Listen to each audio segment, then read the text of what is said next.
I'm going to talk a bunch about some stuff because I think it's important.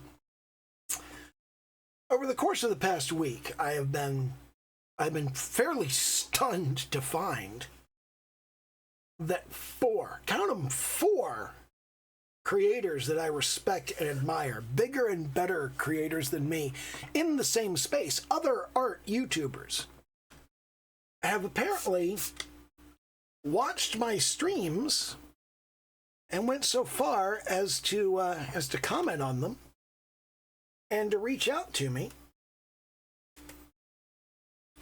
to say, hey, if you're trying to grow your channel, I can give you some advice on that.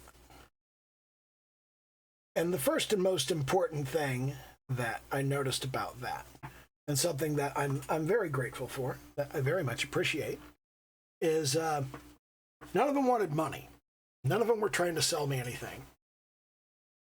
Which, that was good, because I don't have any. And the second thing is that all of them offered me pretty good advice. I mean, it was fairly decent. And then on top of that, exactly one of them, actually had the balls to say, I don't really know how to grow on YouTube either. I've been here a long time. I still haven't cracked it. But this is what I know. And what he knew, well, it's true. It's very good stuff. And you may be sitting there scratching your head and going, well, what does some guy with 160 subscribers, or, there's probably more by the time anybody's actually watching this. But what does some guy with 160 subscribers know about what matters in terms of growth on YouTube? Well, 15 years ago, I used to stream every single day on a content network. And this was before content networks were really a thing. It was a long time ago. And 10 years ago, they were talking about me at marketing conventions and seminars. I have been around a long time. I still have the poop sign. It's like a stop sign, but it says poop. It is pretty much the best thing ever. My friend Chris Yates makes these. You can get them at poopsign.com. They're like $8. Once upon a time, I had an affiliate link where if you bought a poop sign from Chris, I would get a little bit of money. But fuck that shit. I don't care. I don't need any of Chris's money. Chris can keep the whole $8 if you buy a poop sign, which you should. Like I said, they are pretty much the best thing ever. That guy standing there in the vest, incidentally, is Brad Spencer. Brad Spencer was a good friend of mine at the time, and I built an online persona and following that was a tremendously edgelord, meme king, sort of black magician of internet marketing concept, which bluntly speaking is pretty cringe in retrospect. I don't give a shit. We're all cringe. We're all cringe like 90% of the time. So just instead of focusing on the 10% that you're not cringe, just own your cringe, because that's just, we're all cringe. You're gonna reach a lot more people owning your cringe than you will pretending you're never cringe. So anyway, I was fairly successful. I had an audience. I had followers. I sold t-shirts. I had fans. Like, oh boy, did I have fans. And that life is something that kind of went south around 2018. And actually Brad fits into it, kind of, sort of. I was having a really rough time in 2018, and I was kind of looking at everything and going, the fuck is up? What am I doing with my life? Because my dad had cancer. And that hits you. Like when you first get that news that you may be about to lose a parent, it makes you think about a lot of things. It makes you consider a lot of things. And during this time, it was just basically impossible for me to run my business, for me to go and be edgelord, meme king, Darklock, and be cringe in front of the internet. And because I couldn't do that, my ability to make money dropped, and it dropped tremendously. It was also, it was during this time, well, it was a little bit after this, that, well, I'll get into that a little bit later. But because I couldn't really make a whole lot of money, I only had a little bit of money coming in, and that little bit of money coming in was because Brad, way back in the day, had promoted as an affiliate one of my early products. And that particular product was called Your Own Product Start to Sales, which actually we retitled that. We started calling it Automatic Product Cash. Your Own Product Start to Sales didn't make any money. Automatic Product Cash, that made money.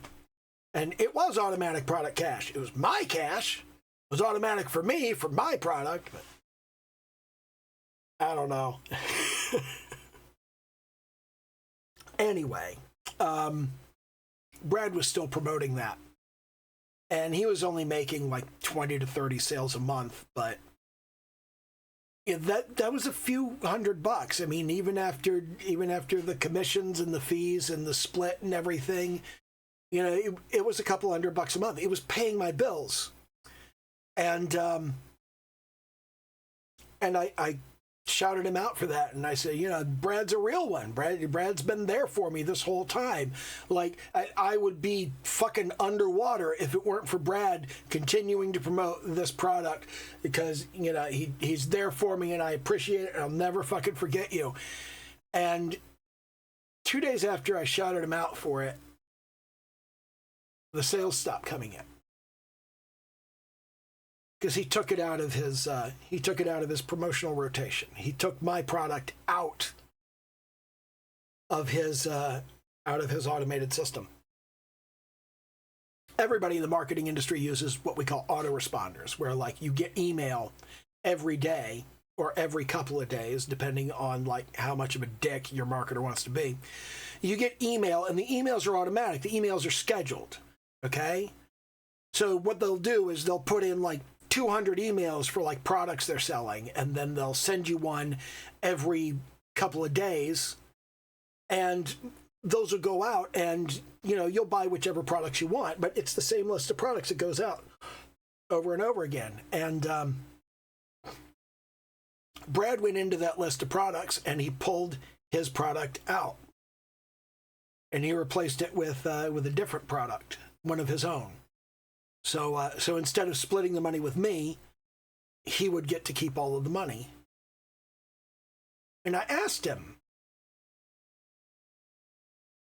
him, why would you do that?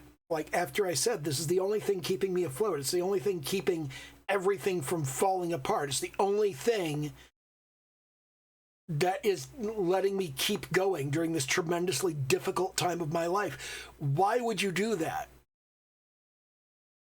And his response was, why should I take half the money from your product when I can take all the money from mine?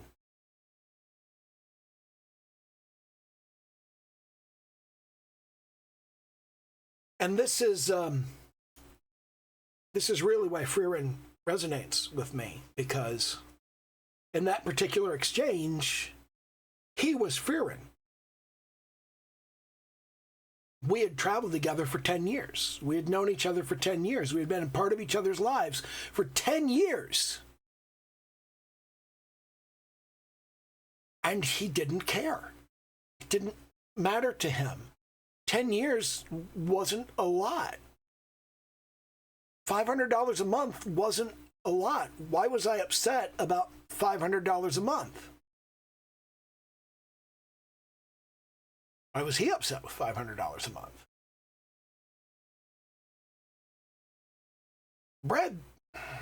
Brad's rich. Brad is, at the very least, a millionaire, probably a multimillionaire at this point. And he screwed over a friend for $500.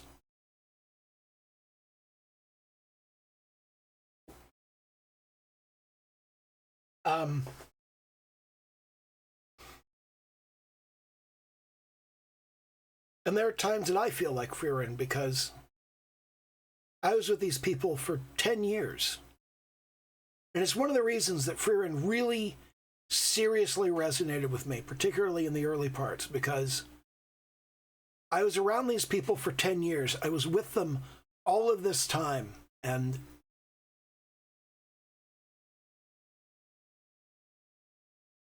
I did not understand them. I didn't know anything about them. I thought we were friends and we mattered to each other. I thought the way that I felt about them was the way that they felt about me, but no. Last year, one of my friends said, "Hey, you know, I miss Caliban. Remember when he used to be on Facebook all the time, and now he's nowhere to be found." And I don't know what Nathan means by that. He's on my Discord server. Does he just never look at it? But another friend of mine that I'm not going to call out by name left a list of all of the worst things he could think of that I'd done, worded in the way to make me look the worst way possible. He took 10 years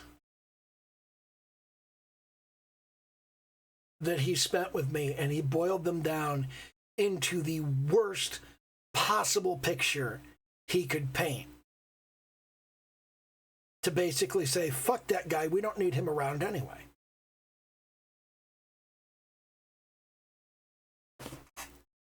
These are my friends.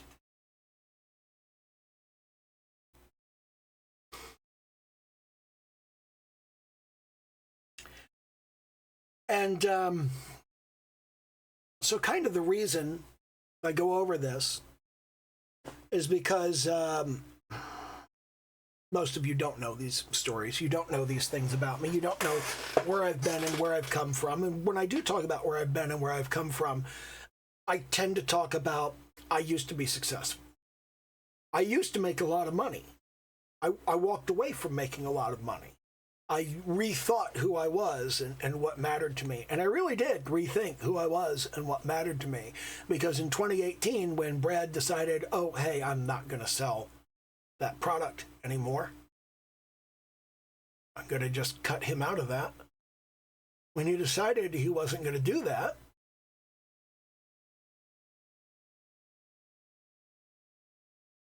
that basically drove me off of every platform that I typically used.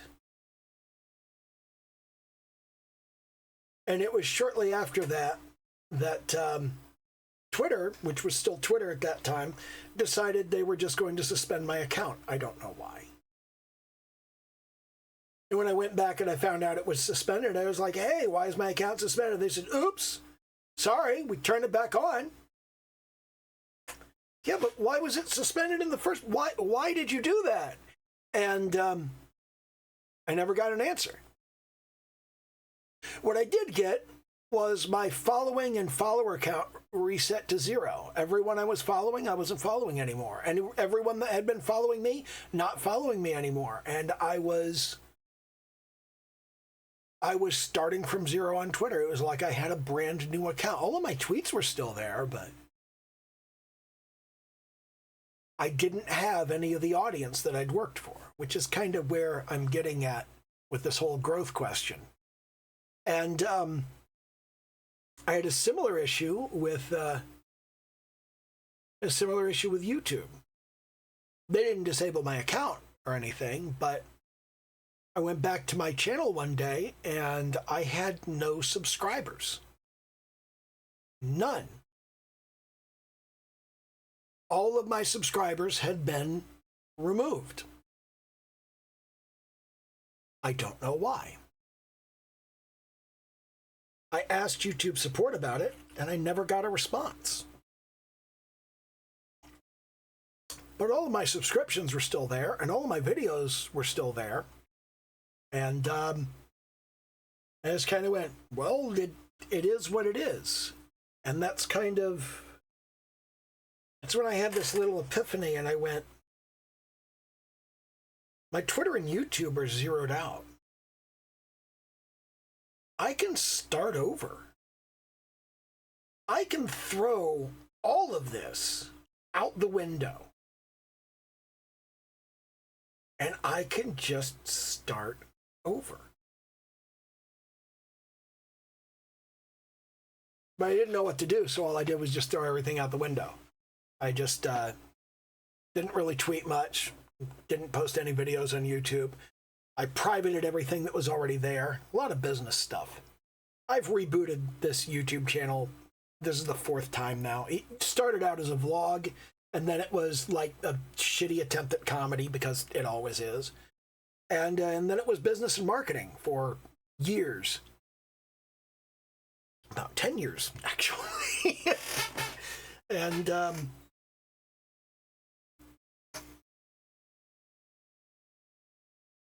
I didn't know what I was going to do with it, and I didn't know where I was going to go with it. But I was on this Discord server. I was on this Weeb Discord server, and I was prowling the art channel.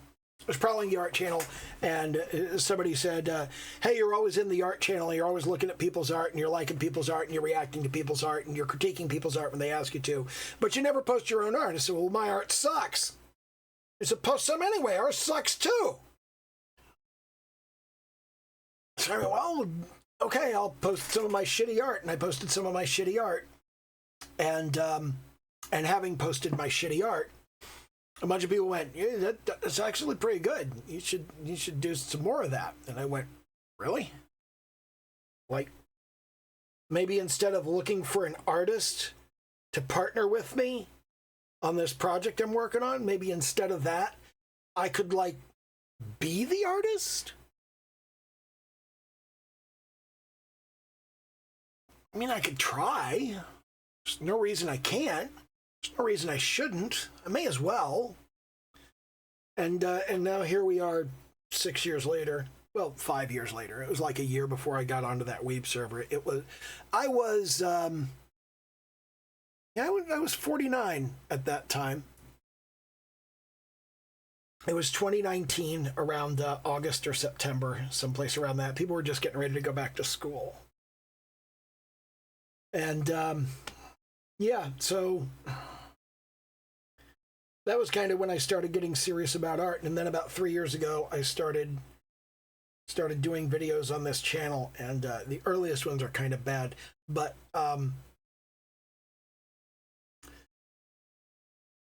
the important thing is that I kind of refocused, and this was the thing that I refocused on, and I was messing around. I was doing some. I was doing some work on like seeing stuff in Frieren, and I was just sitting here going, yeah, you know, let's use some of that as reference and see what we can do. There's a lot of interesting stuff. I kind of like the way they do eyes. Okay, there's this thing about how they do eyes. Let me click over here. Folder, I think. Yeah, it's the wrong folder. But as I was about to say about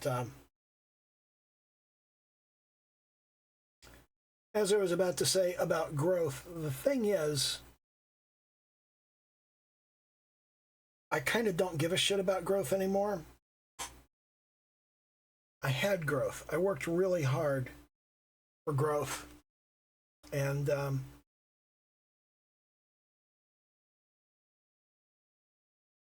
it didn't serve me.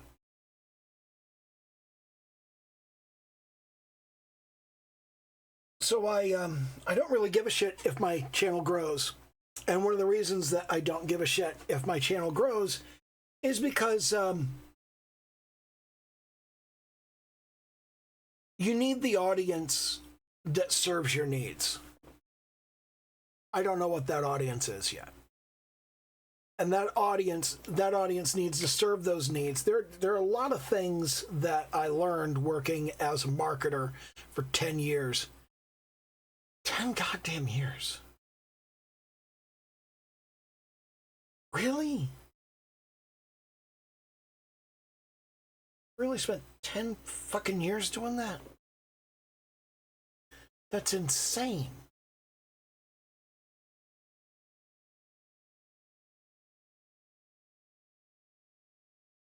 Anyway,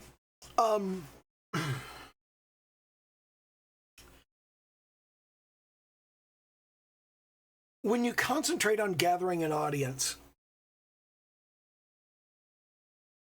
a lot of people forget that that the audience isn't the end goal. That's not the thing that's not the thing that you actually want. You don't want people to look at you. That's not the actual thing. And oh God, I tell people so often, I told people so much as an engineer, you get what you measure. If you measure the number of people who are looking at you, you'll get a lot of people who are looking at you. That doesn't mean they like you. That doesn't mean that they want what you're selling. That doesn't mean that they enjoy what you're offering. You know, people will absolutely hate watch you. That's totally a thing that will happen.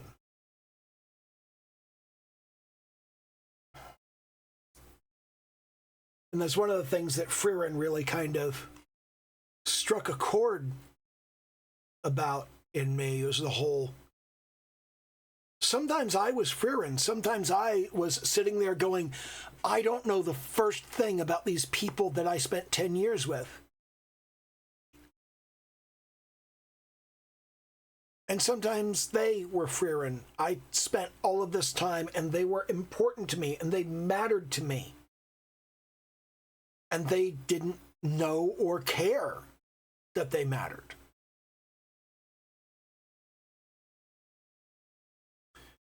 And that's a difficult lesson to learn. Learning that the people you care about don't care about you. And that indeed they will throw you under the bus for a few dollars that doesn't even matter to them in the grand scheme of things.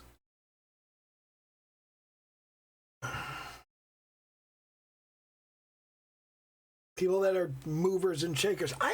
For God's sake, I have a friend who accidentally sent the cryptocurrency for an NFT to the wrong wallet twice on a $300,000 NFT. Like, he accidentally flushed $300,000 down the toilet twice and still bought the NFT. So he paid $900,000 for this NFT, and a couple of months later, it was down to being worth like $800. And he thought it was funny. He's like, this is literally the worst investment I've ever made.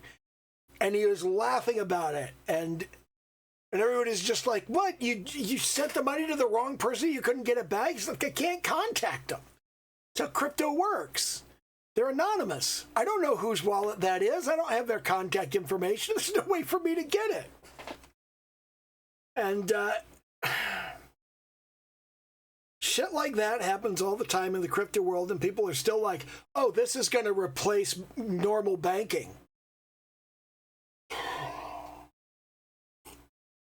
People are fucking stupid. Oh, words cannot express how fucking stupid people are. But yeah, he had a healthy attitude toward it, and $1 million, $900,000 in crypto was nothing to him. I knew people like this. I hung out with people like this. We were friends, and people always go, "Well, why didn't you get a bunch of money from him?" because they were my friends. You don't ask your friends for money in that world. It's the only way you can have friends. And that guy still is my friend. I do have some fairly important friends that I met in those years. And some of them are decent people.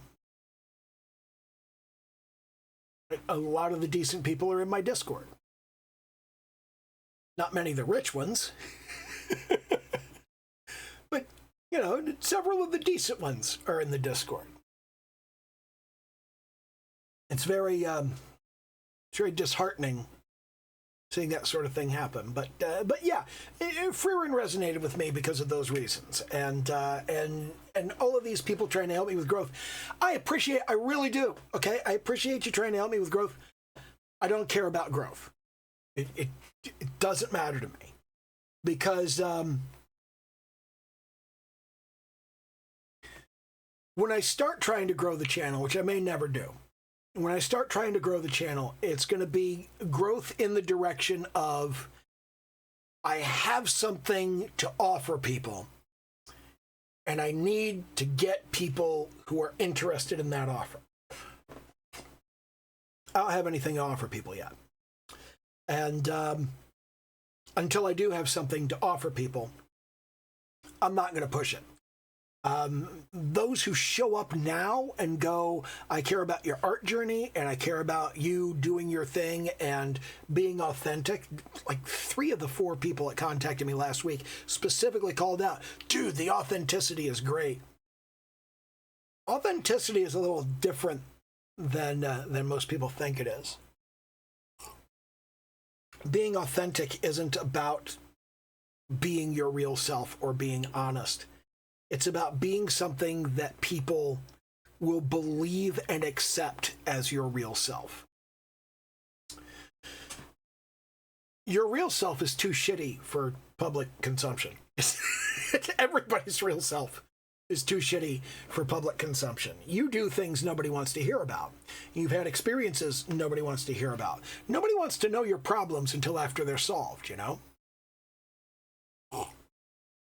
Learned that when my dad had cancer.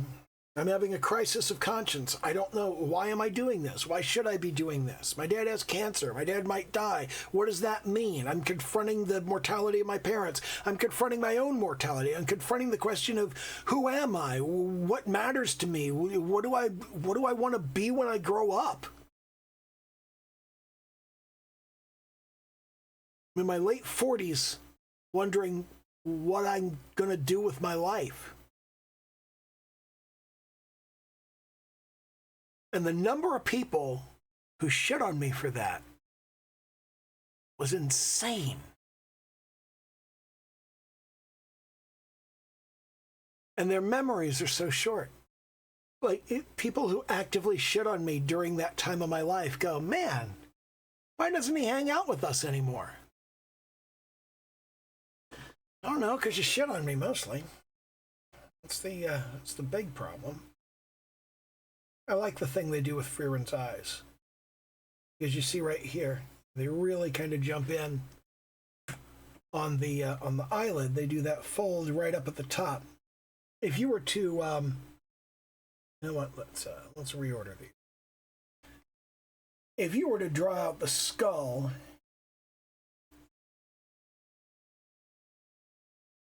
of Frieren's face here, okay? If you were to draw out the skull and say, here's the bone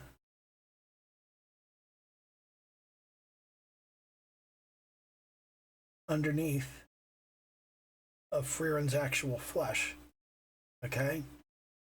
You'd have your cheekbone right here, all right? It'd come up around here. There's this. That's the temporomandibular joint right there, okay? And then you'd have the brow line come out right about there. Now, because Frieren is female, they really smooth out the brow line. Typically, the brow line gives you a little sort of arch, but she doesn't have that because it makes her look feminine to have a nice, smooth brow, okay? But here, is the eye socket right there. Okay? And the eyeball sits inside of the eye socket, like that. And wrapped around that eyeball, you have skin. And you've got skin that comes down over the brow right there. And you've got skin that comes over the eyeball right there. And you've got a little wrinkle in that skin just above the eyelash. And that's all very, very well done. The way that they've done this is the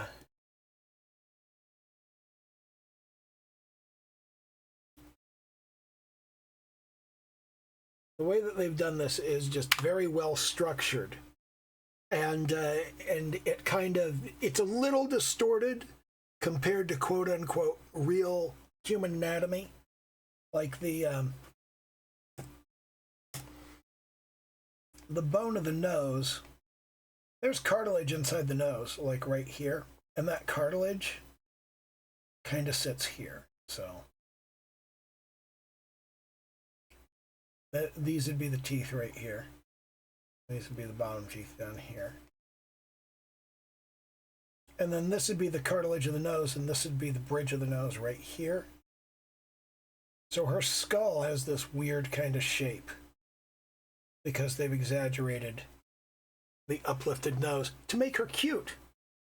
That's what that's for, is to make Frieren look cute.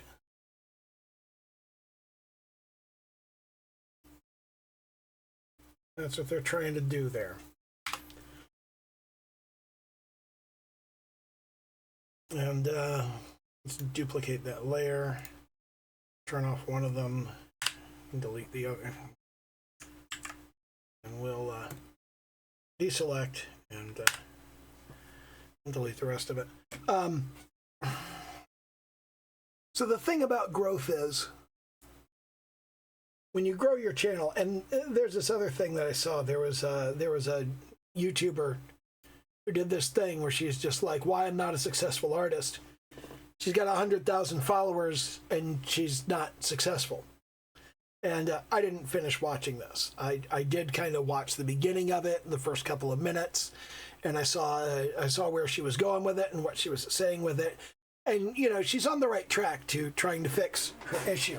But the core point is still the same, you know, that when you chase the growth, when you chase the followers, that doesn't necessarily get you what you want. There's a creator that I had a long conversation with a couple of years ago, and he makes hate content for a video game.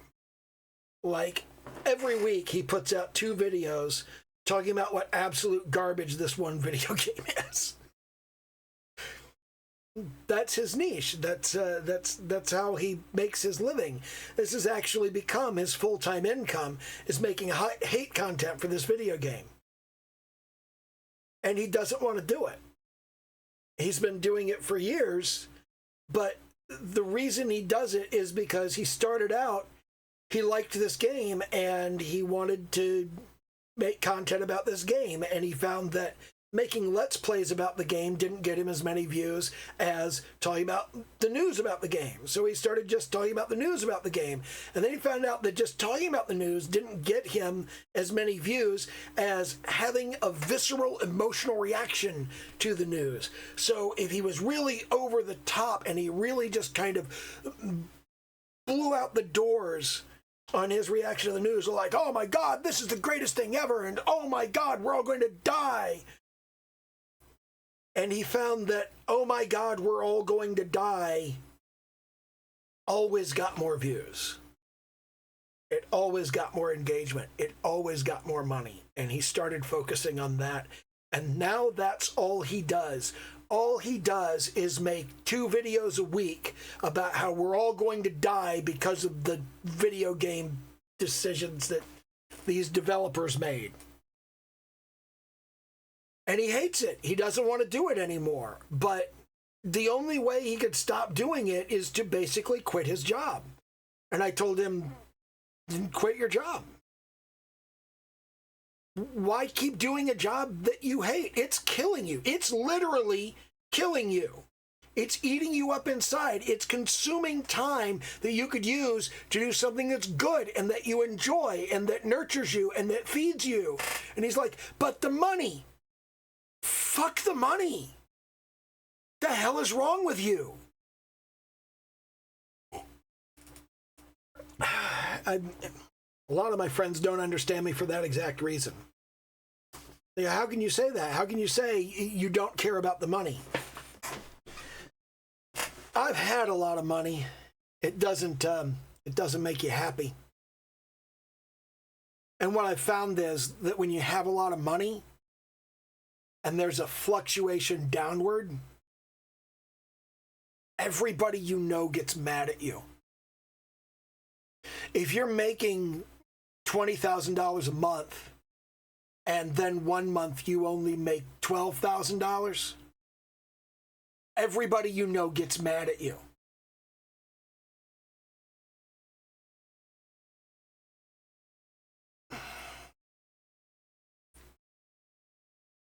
It's not that much money. It's...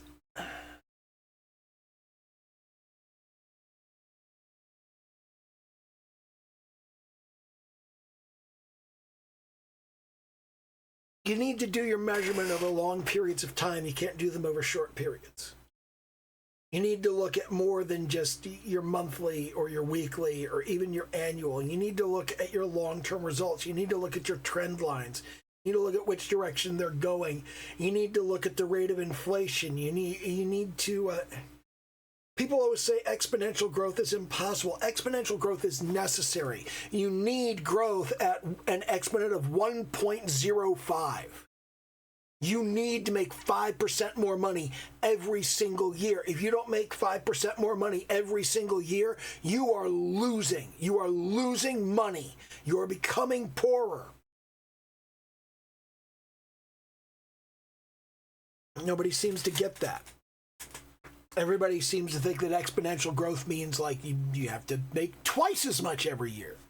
You have to make 4 times as much. You got to make 2 million and then 4 million and then 8 million. And you got all these people that are investing that think that's what exponential growth means because they're stupid, because nobody does their fucking maths.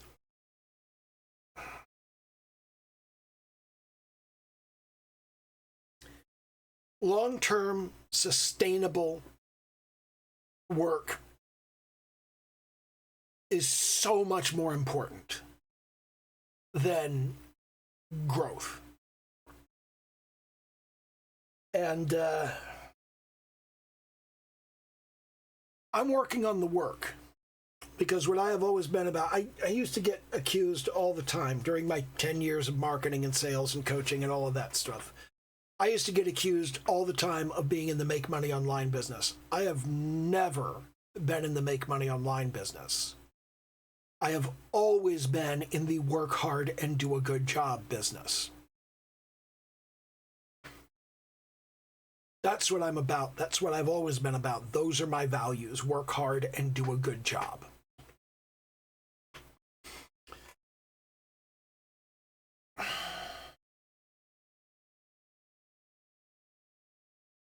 And that's what I'm doing right now. I'm working hard. I'm trying to improve my art. I'm trying to improve my videos. I'm trying to improve my presentation. I'm trying to be somebody that people want to watch, somebody that people want to, somebody that people want to pay attention to. I'm trying to be that person. And when I am that person, the people will arrive. If I call those people over and I'm not that person, they'll just leave. I'm not gonna, you have to do things in the right order. You have to be the right person before you call over the right audience, or it's not the right audience, it's the wrong audience. You're not the right person for that audience yet. The audience isn't gonna stay. They're not gonna hang around. They will show up. It's just like they say, when the student is ready, the teacher appears. When the master is ready, the students appear. I don't know that I should be calling myself a master or that I'm going to have students, but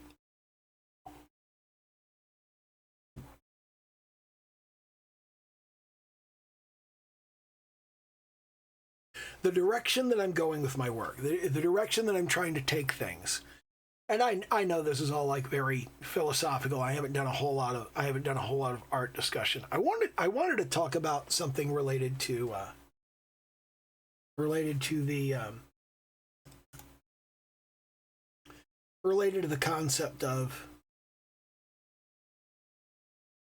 iconifying.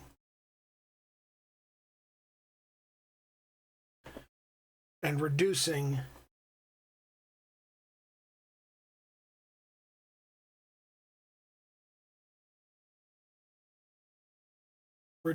the body and its parts to a minimal representation.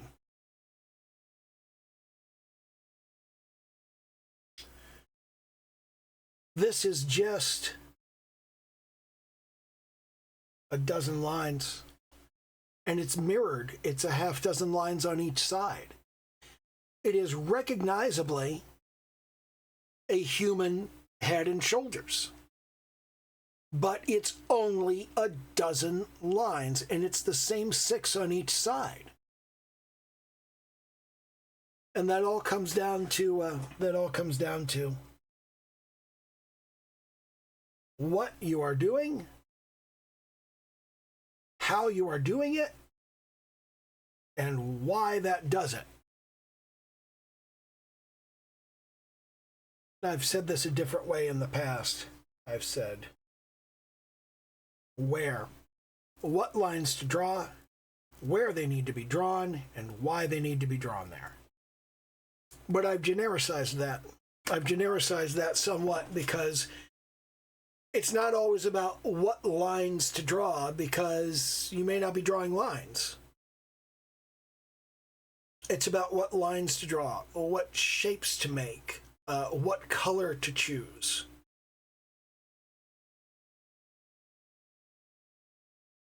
It's about what you are trying to do and how you are going to do it. And what you're really doing, like if you're shading, like if you're doing highlights and shadows, here are some highlight colors and here are some shadow colors over here. How do you choose colors that represent light and shadow for 3 different colors, 4 different colors? How do you do that? And why is that how you do it? Those are these kind of 3 steps. This is something that I really kind of wanted to go over. And I know I'm being philosophical and I'm being kind of maudlin and I'm talking about shit that, I don't know, nobody cares about. But right now, the kind of person that wants to watch the content I'm doing right now, they like this stuff. It interests them. Those are the kind of people that should be subscribing to my content, because I'll talk about this shit every so often. But the kind of people that want to know about this what, how, and why thing, those people also need to subscribe to my content. They just may not necessarily want to subscribe to it now. I don't always know the why. I don't always know the how. I know the what. I know that you have to choose a color for the skin, and then you have to choose a color for the shadow. I know those are things that you have to do. I don't always know how. I do not always know how. Now, one of the things that I kind of sort of understand is when you start with a highlight color like this, okay? This is our highlight color that we're starting from right here. Is it? Really? That's it? It seems lighter over here than it is over here, but that's perception. That's another thing that you need to look at, is making sure that you understand what color you're actually looking at. Now, my understanding of the how is you want to go a little bit more to the blue area. You want to alter your hue in the blue direction. So we want to see this hue of 254 here. We want to see that go down somewhat. And we want to see the saturation go up. We want to see that go from 27 up to probably 32 to 35, somewhere in that area. And we want to see the value go down. We want to see the value go down from about 74% to about 60%. That's my prediction. If I understand how this color was chosen, then I know what that color is. I have a pretty good idea what it is. In fact, let's dial that in. Let's take that. Let's dial that in over here, and we'll go. First, we'll go with the highlight color. Well, I think we need to drop down somewhat, probably to about 240. And I think this needs to come up to about 32, I'd say. 32, that's 34. And we need to take this down to about 60. That's my prediction for what that is. Now let's go see how close I am. That's my prediction based on my understanding of the how. And I can explain why, because you've taken the light off. When you take the light off of something, that reduces the saturation because there's not as much light bouncing off of it to have color. And it reduces the value because, again, not as much light bouncing off of it. And it moves the hue toward blue because as you darken something, you pull the warmer colors out of it. So let's see how close I got on that. It went significantly farther down in value. When we look at that, we've got a 245 on the hue. I took it down to 240. I took it down to 237, actually, which is much farther than they took it. They got a 33% on the saturation. I'm about right on that. But I took it down to 59%, and they took it all the way down to 52%. So it's a little darker than I thought. But the directions are all correct. The directions that I took it, and the rough amounts that I took it, they're close. I was close. I understand the how. I understand the why. I need practice. But that practice is something that I can do. When I've done that practice, the kind of people who care about this what, how, and why, they're going to be much more interested in what I have to say because it's going to help them. When I say, this is what you do, this is how you do it, and this is why you do it, they'll go, oh, and now they can pick colors too. You want to move your hue toward blue? Well, you don't want to move your hue toward blue necessarily, okay? You want to move the hue toward blue because we're working with sunlight here, which is fairly yellow. So what we want to do is we want to move from the yellow, which has a 60, and we want to move about 180 degrees over to 240, okay? And you just want to go diametrically opposed to the color of the light for your shadow, usually. There are reasons you would want to do otherwise, like when you have multiple lights or when you have reflected stuff or what have you. There are complexities, but the art people, the real, serious art people, they're going to be interested when I can talk about that stuff and show them, here's how you do that, and it works really well. I'm not good at the how yet. I've got a lot of knowledge in my head. But I have to make that knowledge come out through my hands, or nobody's going to believe that the knowledge in my head is right. Because if what I knew was right, why wouldn't I be able to do it with my hands? It's very frustrating. And we've all been there because we all are there. Every artist knows that what you know how to do in your head doesn't mean you can make it come out through your hands. And it's very frustrating. And it takes a very long time. And that audience that wants to know how to do better art, they need to see me doing better art. They don't need to see me doing crap that they could do better. And that audience doesn't belong here yet. They can be here. I won't tell anybody that wants to watch my videos that they shouldn't be watching my videos. I like anybody to come and show up and watch my videos. I love that. That's great. That's a fantastic thing. I really want people to do that. But if they're not the right videos for you yet, and for these people, they're kind of not, it's okay if you don't want to show up. It's fine. You're allowed. If you do show up, I'm glad to have you.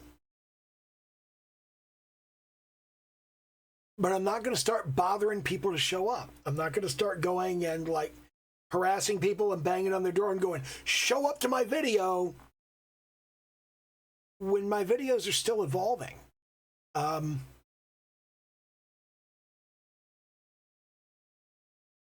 We invented a method of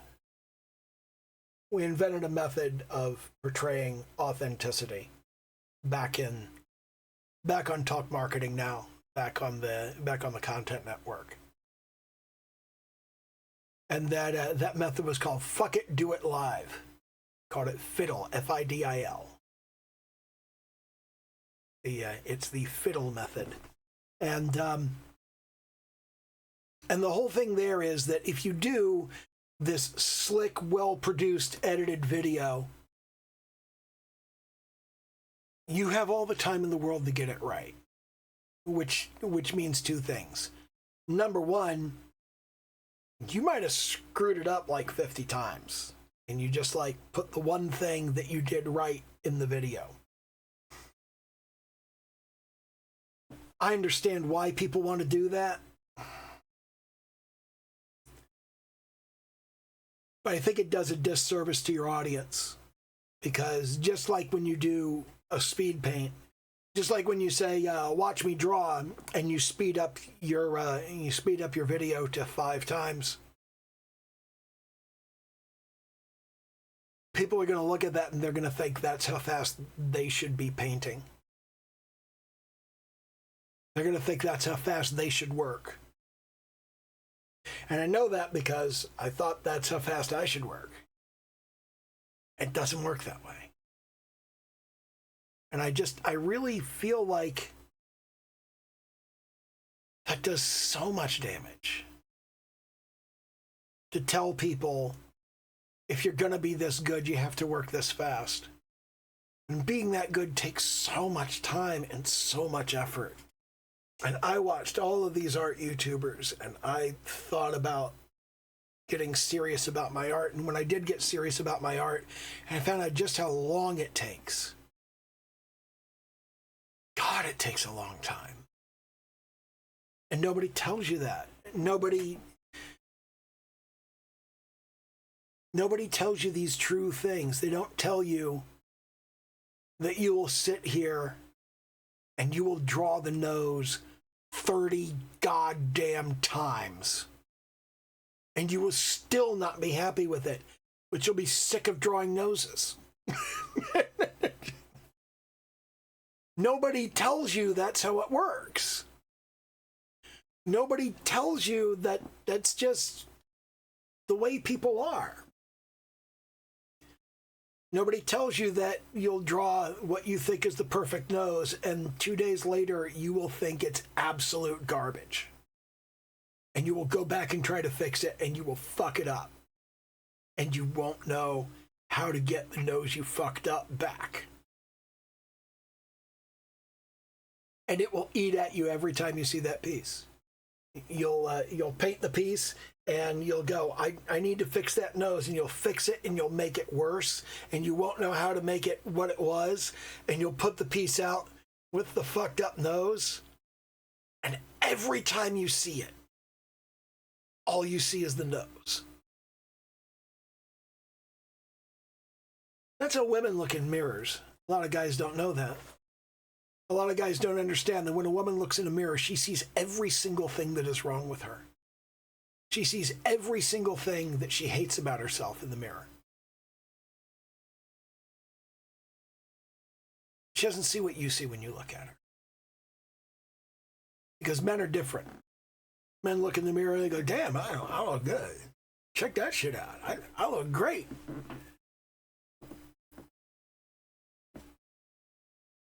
Artists look at their work the way women look at themselves. And they go, I see every single thing that's wrong with that.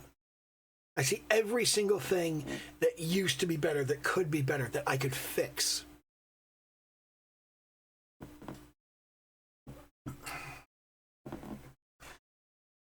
There's a whole bunch of additional stuff you could say in there, but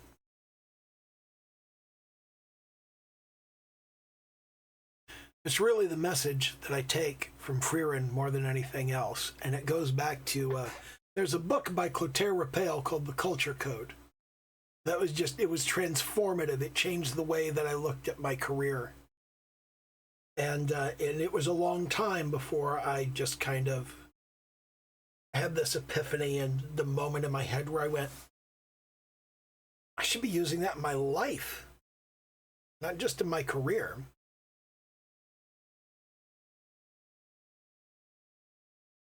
But elves and humans in Frieren are very different cultures because they live very different lives. And since they live very different lives, their cultures can never be the same.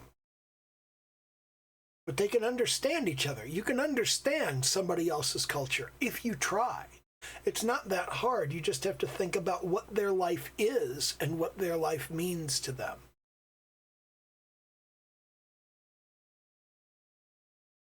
The unexamined life is not worth living, as they say. I forget who said that. I want to say it was Descartes.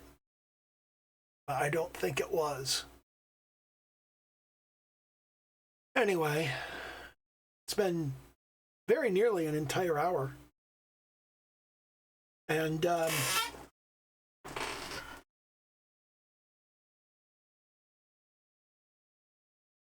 don't really have a whole lot more to say about this that's interesting.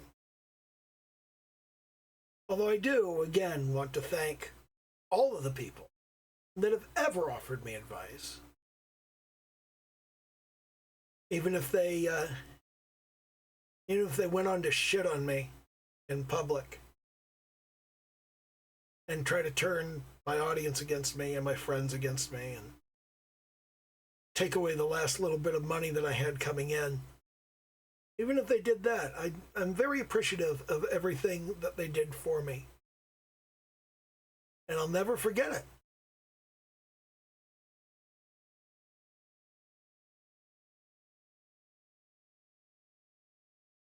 There's no point in being angry at people for being shitty. You just kind of shake your head and turn away. And don't pollute your life with their shit.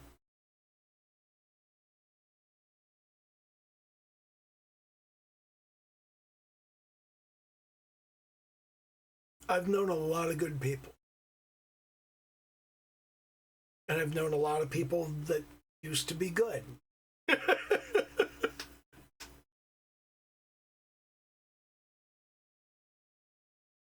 I prefer to focus on that. I prefer to focus on the good parts.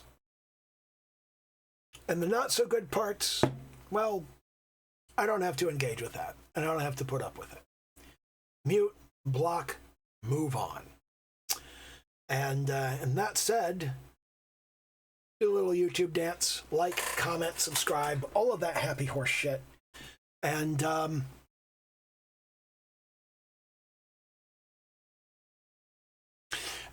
okay, bye. Where the hell is my mouse?